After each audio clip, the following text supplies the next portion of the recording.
ওরা দিনরাত কাজ করতেছে। সবচেয়ে ওনাদের বড় হার্ডেল হবে যাতে কোনো ছেলে শুধু তদবির করার জন্য কোনো সমন্বয়কে মডেল হিসেবে বেছে নেয়, যাতে স্কুল কলেজে তারা পাঠদানে ফেরত যায়, যাতে ডিসি অফিসে তারা তদবিরে না যায়, যাতে এসপি অফিসে তদবিরে না যায়, বরঞ্চ তারা পাহারা দিবে ডিসি অফিসে কে তদবিরে যায়, কোন দল তদবিরে যায়, কোন দল রাস্তা চাঁদাবাজি করে, বাজারে চাঁদাবাজি করে, হাটে করে, মাঠে ঘাটে করে, এটা পাহারা দেওয়ার জন্য বরঞ্চ তারা একটা ভ্যানগার্ড তৈরি করুক, তারা একটা কর্মসূচি দিক। আমার মনে হয় সেটি হলে তারা জনগণের খুব কাছাকাছি যাবে।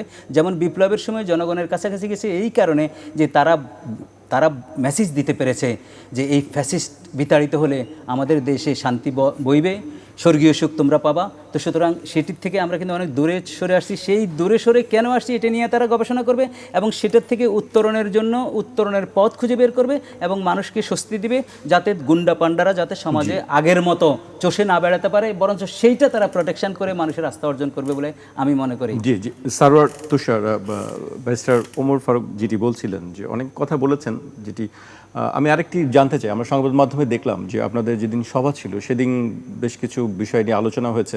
আসলে কি এই বিষয়গুলো উঠে এসেছে, যেমন দলীয় শৃঙ্খলা বা আর্থিক বিষয় নিয়ে যে কথাবার্তাগুলো হচ্ছে সামাজিক যোগাযোগ মাধ্যম বা বিভিন্ন সংবাদ মাধ্যমে, এই বিষয়ে কোনো কথা হয়েছে কি আপনাদের সভাতে?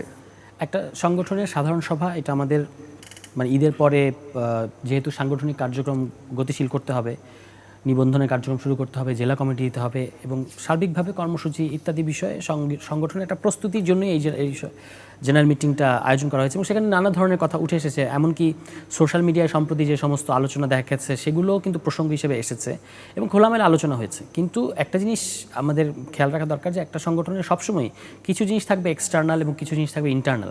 কিছু জিনিস একটা সংগঠন ইন্টারনালি ডিল করবে, যেমন কিছু কিছু যে অভিযোগ কিংবা অনিয়মের কথা শোনা যাচ্ছে সেগুলো সামনেও আসতে পারে, কারণ একটা দল হিসেবে থাকলে এগুলো আসতেই পারে, ঠিক আছে? প্রত্যেকটা দলই সেটা মানে ডিল করবে কারা, তো সেটার জন্য একটা সেল করা হয়েছে যে শৃঙ্খলা ডিসিপ্লিনারি সেল, যে কোনো অভিযোগ যেন তারা দ্রুততম সময়ের মধ্যে একটা ফ্যাক্টস ফাইন্ডিং করে সংগঠনের দায়িত্বশীলদের হাতে দিতে পারে এবং তারা সিদ্ধান্ত নেবে। এটা হচ্ছে একটা আলোচনা। এবং সোশ্যাল মিডিয়ায় সাম্প্রতিক সময় যে সমস্ত আলোচনা করেছে কিংবা কারোর বিভিন্ন কর্মকাণ্ডে দলের কিছুটা দলের বিরুদ্ধে প্রশ্ন তৈরি হয়েছে, তাদেরকে খোলামেলা জিজ্ঞেস করা হয়েছে যে এগুলোর ব্যাপারে কি মানে আপনারা কি ভাবছেন। তারা জবাব দিয়েছে। একটা জবাবদিহির সংস্কৃতি ওখানে। আপনি 217 সদস্য বিশিষ্ট একটা কেন্দ্রীয় কমিটি, তার মধ্যে 182 জন উপস্থিত ছিল। সেই 182 জনের উপস্থিতিতে একটা খোলামেলা আলোচনা হয়েছে। কিন্তু পরবর্তীতে যেটা হয়েছে খুব দুঃখজনক, যে একটা বিশেষত একটা সংবাদ মাধ্যমে মানে বেনামি সূত্রের বরাতে ইন্টারনাল কিছু কথা খুবই টুইস্টেডভাবে, মানে ধরা যাক যেমন হাসনাত নিয়ে আসলে কোনো আলোচনাই হয় না, কিন্তু হাসনাতকে কেন্দ্র করে যেভাবে নিউজ করা হয়েছে এটা আমাদের কাছে মনে হয়েছে এটা আসলে সাংবাদিকতা হবে কিনা আপনারা বলতে পারবেন। কারণ আমি একটা জেনারেল মিটিংয়ের পরে যেটুকু জানাতে চাই সেটা আমি প্রেস রিলিজ দিয়ে জানাবো, আর এর বাইরে এই যে আমি এখন আমার নিজের নামে কথা বলছি এই কমেন্টারিটাকে এটা দলের আলোচনার বিষয় হিসেবে দেখা যেতে পারে। কিন্তু ভেতরের কোনো সোর্স থেকে আপনি একটা কিছু বের করে নিয়ে আসলেন এবং সেটা আসলে ফ্যাকচুয়াল না, পরবর্তীতে আপনাকে আবার সেই পজিশন চেঞ্জও করতে হলো, এটার আমি মনে হয় যে সাংবাদিকতার মধ্যে পড়ে কিনা আমি সেটা নিশ্চিত না। এটা আপনারা আরও যারা সাংবাদিকতার লম্বা সময় ধরে আছেন আপনারা বলতে পারবেন।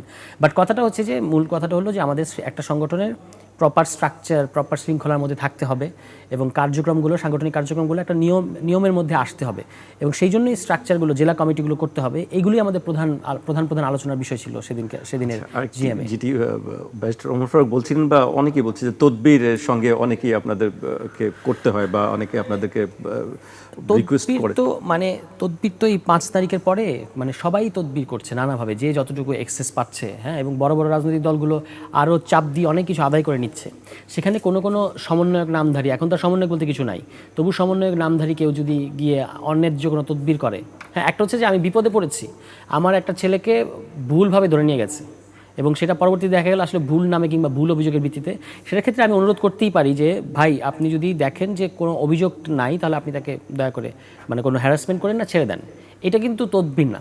কিন্তু তদবির হচ্ছে একটা অন্যায্য সুবিধা পাই দিত, আমাকে অমুক টেন্ডারটা দেন, আমাকে ওইটা করে দেন, এইটা করে দেন। এই কাজটা যেন না করা হয় সেই জন্য মানে ব্যবস্থা থাকা দরকার। এবং আমি মনে করি যারা প্রশাসনে আছেন তাদের কোনো অন্যায্য অভিযোগই বা তদবিরই আসলে আমলে নেওয়া উচিত না। তবে আবার তাদের ক্ষেত্রে যেটা আছে তারাও কিন্তু অন্যদেরকে অন্যায্য সুবিধা দিচ্ছেন।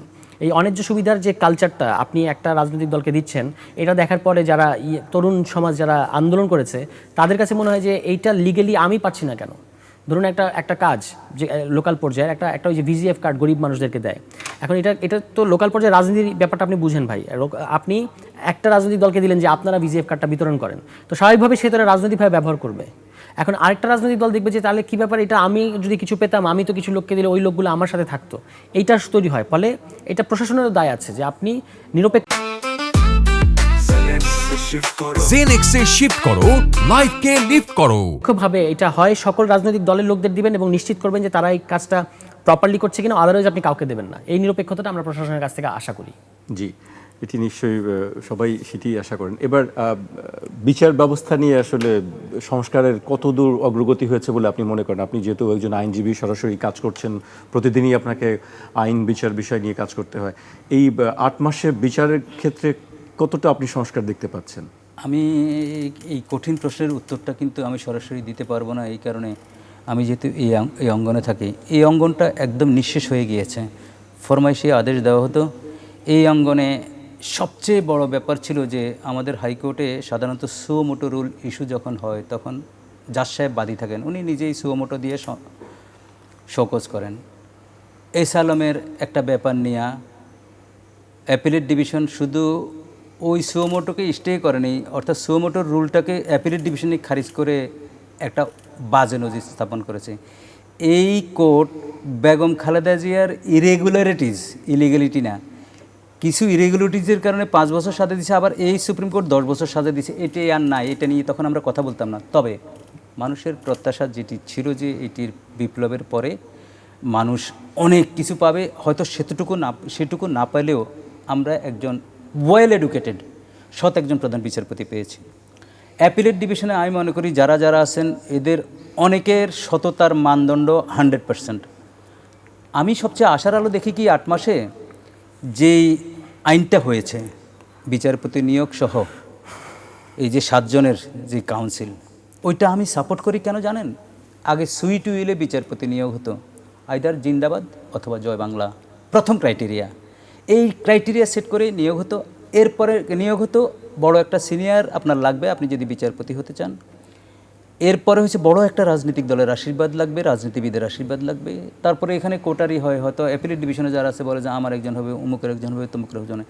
কিন্তু আজকে যে 7 জনের যে কাউন্সিল করেছে, আর ওখানে 20টা মামলার কথা বলা আছে জাজমেন্ট দিতে, 10টা মামলার পিটিশন দিতে, এই ক্ষেত্রে এই যে উন্নতিগুলো অ্যাড্রেস করেই আমি কথা বলি।